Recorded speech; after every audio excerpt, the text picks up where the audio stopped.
என்ற நிறுவனத்துக்கு நாங்கள் கான்ட்ராக்ட் விட்டோம். அவங்களுக்கு வந்து இப்போ 7 வருஷத்துக்கு எந்த கவலையும் கிடையாது. அவங்க வந்து தொழிலதிபர்கள் ஆயிட்டாங்க, தொழில் முனைவோர்கள் ஆயிட்டாங்க. தூய்மை பணியாளர் தொழில் முனைவோர் திட்டத்தில் அவங்களுக்கு வந்து நாங்கள் தொழில் முனைவோர் திட்டத்தை கொடுத்துட்டோம் அப்படின்னு சொல்லி சட்டமன்றத்திலே ஒரு பொய்யை சொல்றாங்க.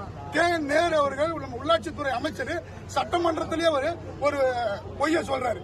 இது வந்து சட்டமன்றத்தில் இருக்கிற அனைத்து எம்எல்ஏக்கள் யாருக்குமே தெரியல. நாங்க இங்க இருக்கிற 1500 தொழிலாளிக்கும் அந்த டிக்கி வண்டியில இருக்கிற 213 வண்டி ஒரு தொழிலாளி கூட வரல.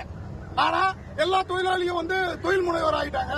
நாங்க கொண்டு வந்த திட்டம் வந்து அருமையான திட்டம் அப்படின்னு சொல்லி மறைமுகமா கான்ட்ராக்ட் அவங்க உள்ள நுழைக்கிறாங்க. ஏற்கனவே நாங்க கான்ட்ராக்ட் அவுட் சோர்சிங் முறையில நேரடியா கான்ட்ராக்ட் விட்டா எல்லாம் போராட்டம் பண்ணுவாங்க, ஆர்ப்பாட்டம் பண்ணுவாங்க சொல்லிட்டு இந்த மாதிரி தூய்மை பணியாளருக்கு நாங்க தொழில் முனைவர் ஆக்குறோம் அப்படின்னு சொல்லிட்டு இவங்க மறைமுகமா ஒரு கான்ட்ராக்டை உருவாக்குறாங்க.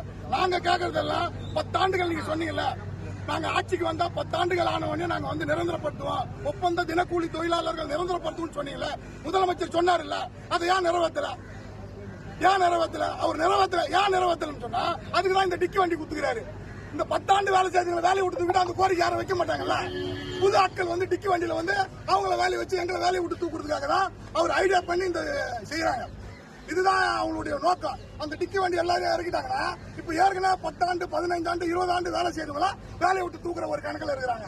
அப்ப வேலையை விட்டு தூக்கிட்டாங்கன்னா அவங்க ஏன் 10 ஆண்டு வேலை செய்தவங்க நீங்க கொடுத்த தேர்தல் வாக்குறுதி அதை நிறைவேற்றுங்க அவங்க எப்படி கேட்க முடியும்?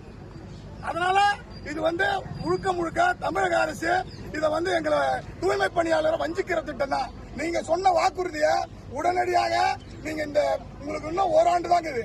4 ஆண்டுகள் நிறைவாயிடுச்சு, இன்னும் ஓராண்டு தான் இருக்குது. நீங்க ஓராண்டு போறதுக்குள்ள இந்த தூய்மை பணியாளர்களை மலக்குழியில நாங்க வேலை செய்யறோம். இந்த தூய்மை பணியாளர்களை கண்டிப்பா 1500 தொழிலாளிகளை நீங்க பர்மனன்ட் பண்ணி ஆகணும். இல்லன்னு சொன்னா அடுத்த முறை கண்டிப்பா நீங்க ஆட்சிக்கு வர முடியாது.